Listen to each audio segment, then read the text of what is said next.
Salut à toi, c'est Mortomaga et on se retrouve pour le 16e volet des infos de Mortomaga, si je ne me trompe pas. Je vérifie toujours à chaque fois, bah oui. Peut-être vous saouler, mais ouais, je crois qu'on en est bien au 16e. Ouais.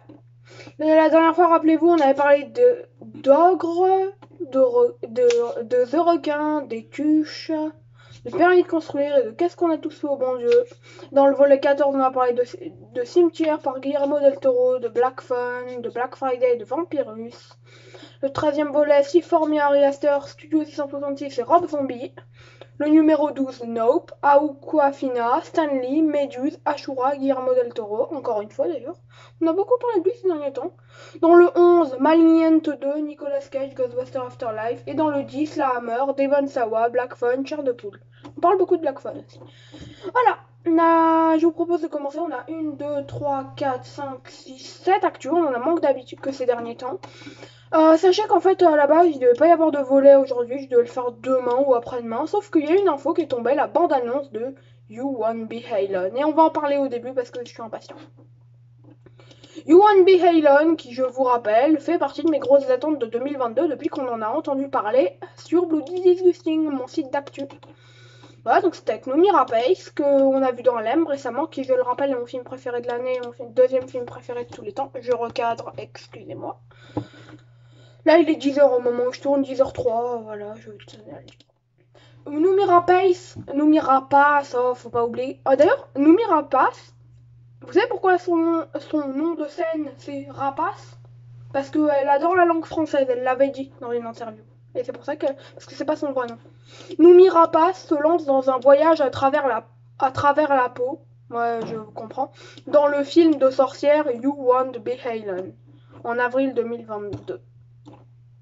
Le prochain rôle de genre de l'actrice Noomi Rapace la verra explorer l'humanité en tant que sorcière rampante dans You Won't Be Halen de Focus Features, dont le premier sera le mois festival de Sundance. Ouais, la première, ce sera à Sundance, on en avait déjà parlé. On avait parlé de Hatching, en gros de Ego. On avait parlé de You Won't Be Halen, puis de pas beaucoup d'autres choses parce que c'est assez long l'article. Bah, donc Sundance 2022. Avant sa première, une nouvelle bande-annonce et une nouvelle affiche, une première bande-annonce et une première affiche plutôt, taquine à quel point le voyage de la sorcière pourra devenir effrayant. Le film est le suivant. Se déroulant dans un village de montagne isolé de la Macédoine du 19e siècle, le film suit une jeune fille qui est kidnappée puis transformée en sorcière par un ancien esprit. Curieuse de la vie humaine, la sorcière tue accidentellement un paysan dans le village voisin puis prend la forme de la victime pour vivre dans sa peau. Sa curiosité enflammée, elle continue d'exercer ce pouvoir horrible afin de comprendre ce que cela signifie d'être humain. Ah bah vous voyez dans ma tête, je viens de réfléchir là, mais 19e siècle, c'est dans les années 1800 en fait. Dans ma tête, ça se passait en 1500 même quand j'ai lu 19e siècle. Je sais pas. Pour moi c'était plus vieux que ça. Et ce qui est bizarre, c'est que c'est un film australien, mais le réalisateur, Goran Stolevski, est à la fois australien et macédonien. Ce qui fait que ça m'étonne. En fait, moi je croyais que le film était macédonien et pas australien, justement. Puisque ça se passe en Macédoine. Bizarre. Bizarre. Là, j'ai déjà vu la bande-annonce, je vous avoue, hein, j'ai craqué. Ce matin, je me suis levée. L'info, elle est sortie hier, pourtant j'étais encore réveillée quand l'info est sortie, j'en suis sûre, mais je l'ai pas vue. Je traînais pas sur Bloody à ce moment-là. You Won't Be Halen marque le premier long métrage du scénariste-réalisateur, vous allez voir, australo-macédonien, d'Australie et de Macédoine, Goran Stolevski. Christina Seyton et Sam Jennings produisent. Le film met aussi en vedette, hors Noomi Rapace, Anna Maria Marinka, Alice Englert, Carlo Togota, Félix Marito et Sarah Klimoska. Ce qui veut dire qu'on va pas la suivre tout le film, Noomi Rapace, techniquement. On va la suivre que pendant une partie du film, puisqu'elle change de corps. Ah, je suis déçue là un peu. Ça se trouve, ça va me faire découvrir de nouveaux acteurs. Alors l'affiche, je suis pas extrêmement fan. Je m'attendais à mieux, mais ça va. En gros, on a une Noomi Rapace de profil qui a les doigts comme ça sur son visage. Je vais essayer de vous le faire. Un truc comme ça.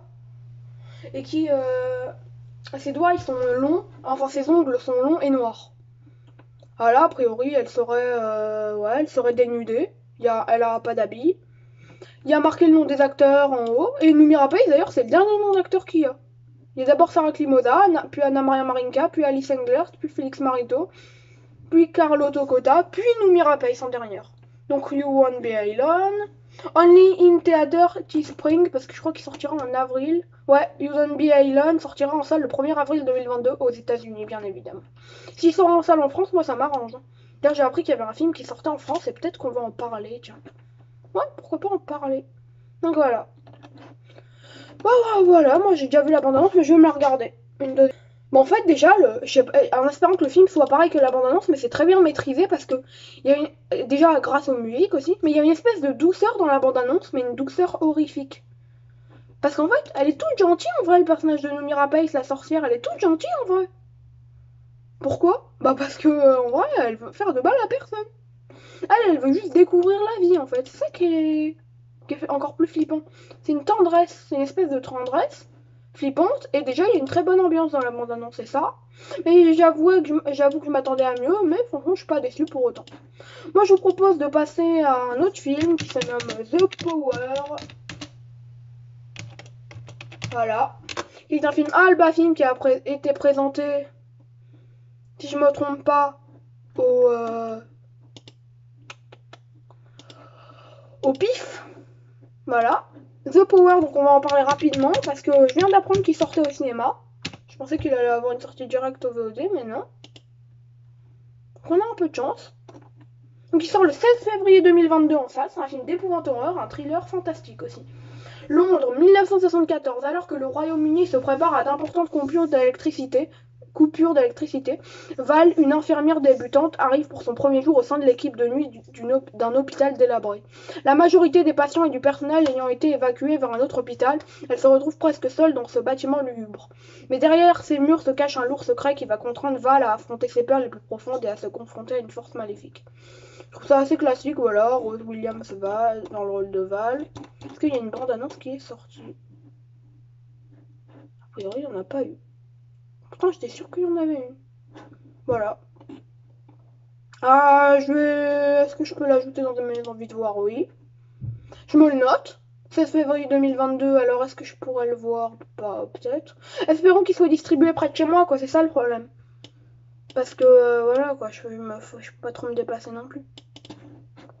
Donc en gros, les prochains films qui sortent, je tiens à le rappeler pour ceux qui auraient oublié. Il y a A Perfect Enemy le 29 décembre. Le 2 février, il y a Black Phone. Le 16 février, il y a The Power. Le 9 mars, il y a Ogre. Le 6 avril, il y a Inexorable. Et le 20 juillet, il y a Nope. Et je crois que le 20 juillet, il y a aussi L'année du requin. Voilà. Moi, ce qui m'intéresse le plus là pour le moment, hors Ego, qui n'a plus de date, c'est Ogre. Voilà.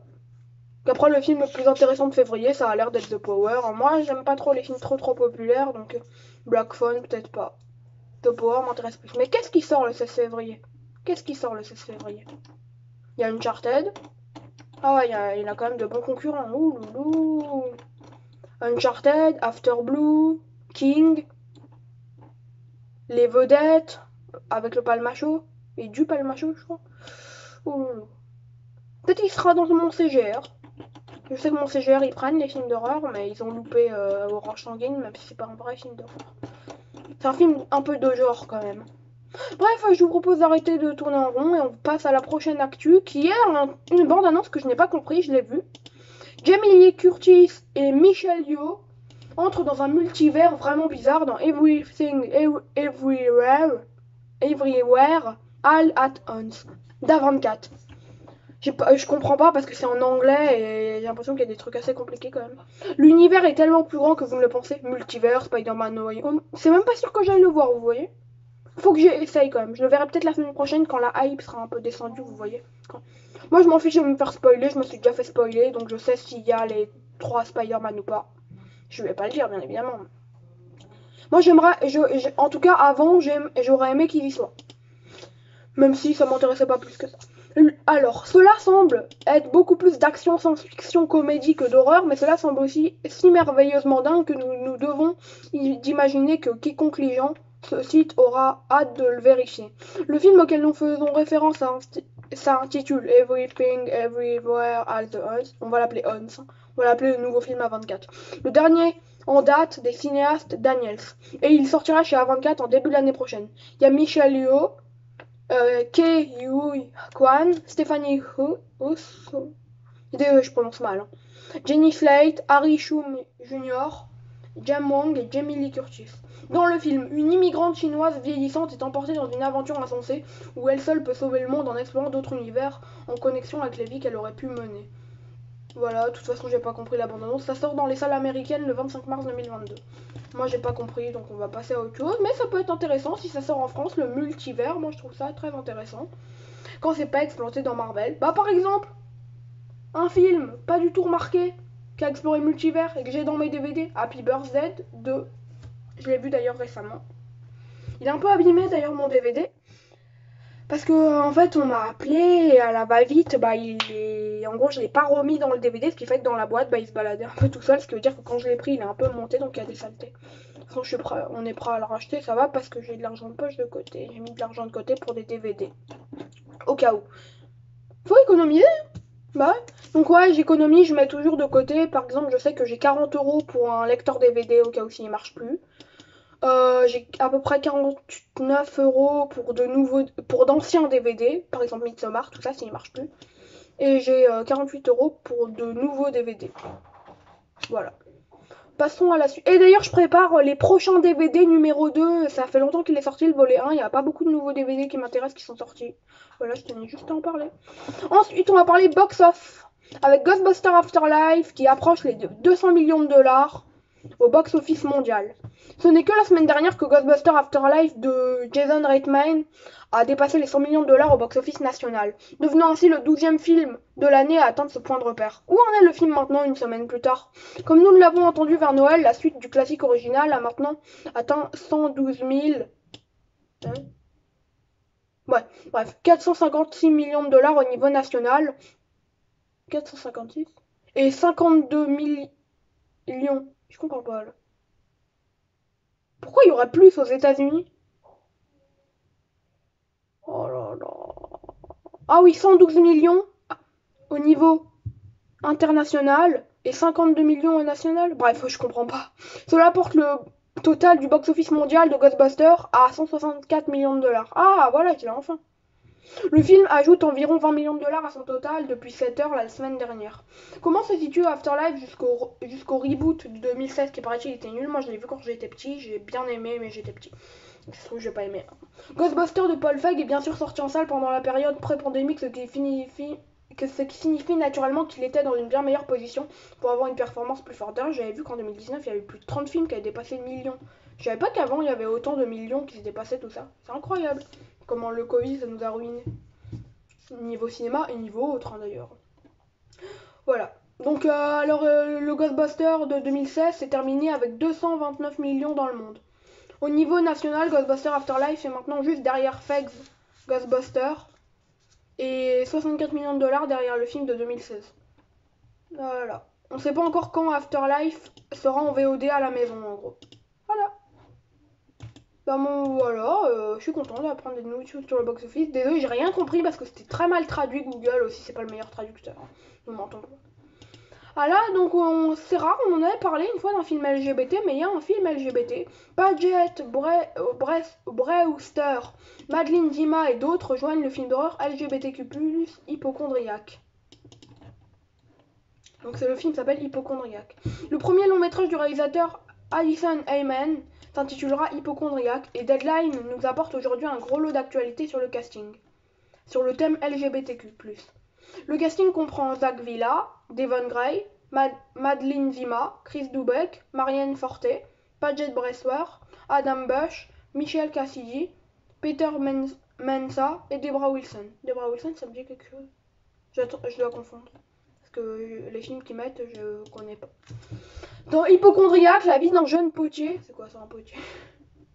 C'est quoi? Sérieusement.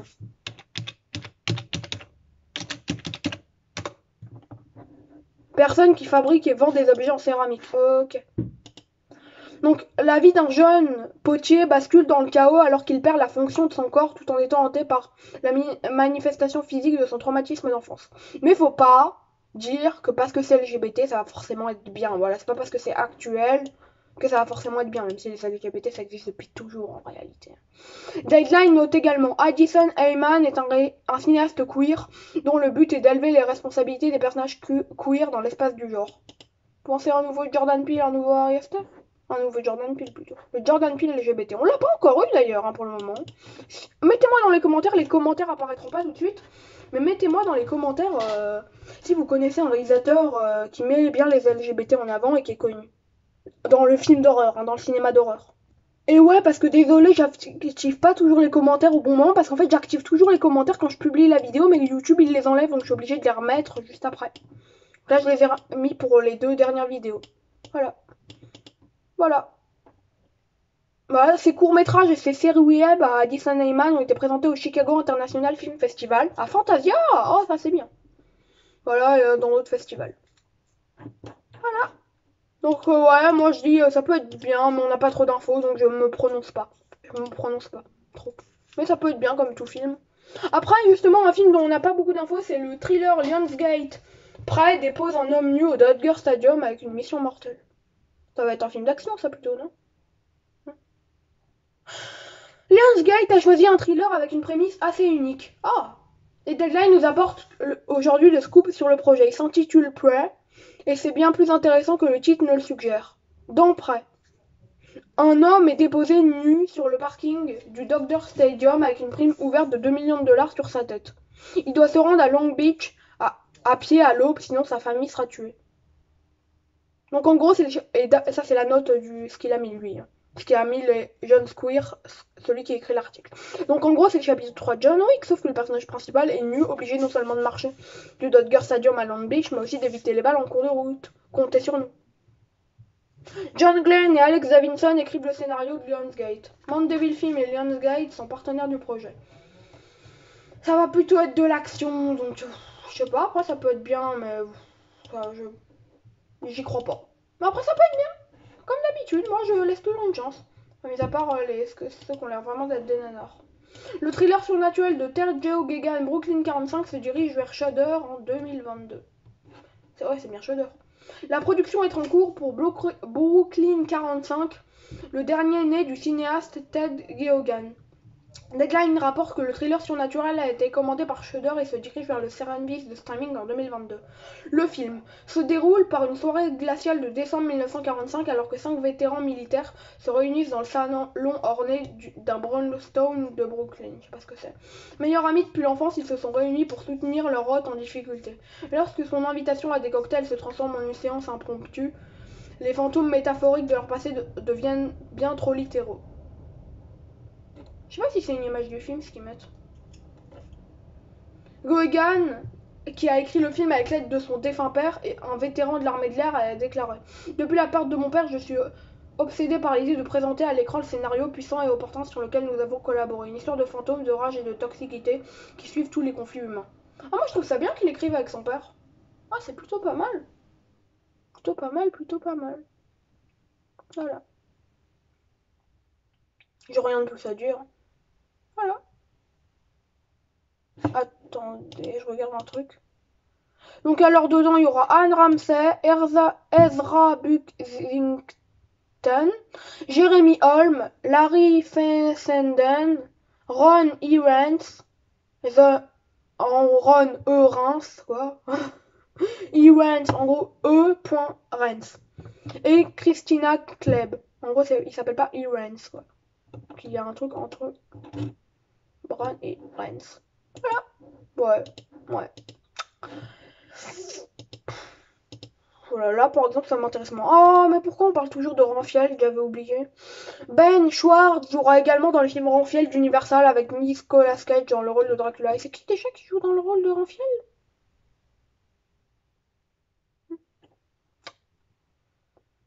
Donc ouais, on va en parler toutes les semaines en fait de Renfield, hein, vous en faites pas.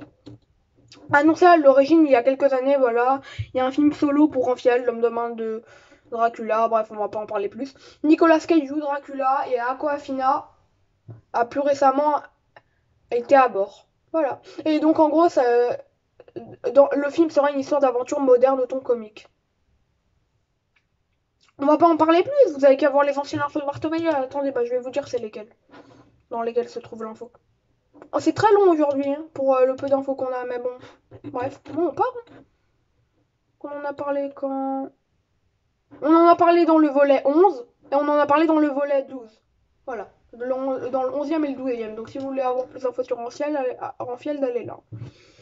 Donc Brian Schwartz, l'info du jour donc. Et le dernier à jouer dans le film. Schwartz jouera en gangster. Voilà. Donc voilà. Voilà. Et donc ça sera une aventure un peu moderne. Ça se passera dans nos temps d'aujourd'hui a priori. Voilà. Donc bah c'est la fin de cette vidéo. J'espère qu'elle vous aura plu. Bah, quelle actu? Donc, on va résumer les actus. Attendez. Faudrait que je fasse ça à chaque fin de vidéo en vrai. Faudrait que je résume les actus. C'est pour ça qu'il faut que je fasse plus tous les 3 jours les actus. Là, ça fait 2 jours que je l'ai fait, mais dans quelques heures, ça fera 3 jours. Voilà.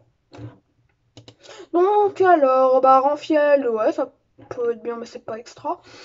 Donc, bien évidemment, l'actu du jour sera You Won't Be Halen. Voilà. Ça peut être franchement bien. L'ambiance est très tendre, mais à la fois très horrifique. Brooklyn 45, j'ai même pas besoin d'en parler. Après, ça a l'air d'être trop action. Hypochondriac, je préfère pas me prononcer.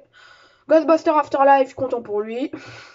Jamie Lee Curtis dans Everything Everywhere, le nouveau film à 24, on va dire. Ouais, ça peut être bien avec Michelle Yeoh aussi. Ouais, ça peut être bien. Après, voilà. Voilà. Je crois que j'ai tout dit. Bah, c'est la fin de cette vidéo. J'espère qu'elle vous aura plu. On se retrouve dans une nouvelle vidéo prochainement. C'était Mort Omega. Ciao et prenez soin de vous. Et nous, on se retrouve dans la même journée ou demain au moment où sortira cette vidéo.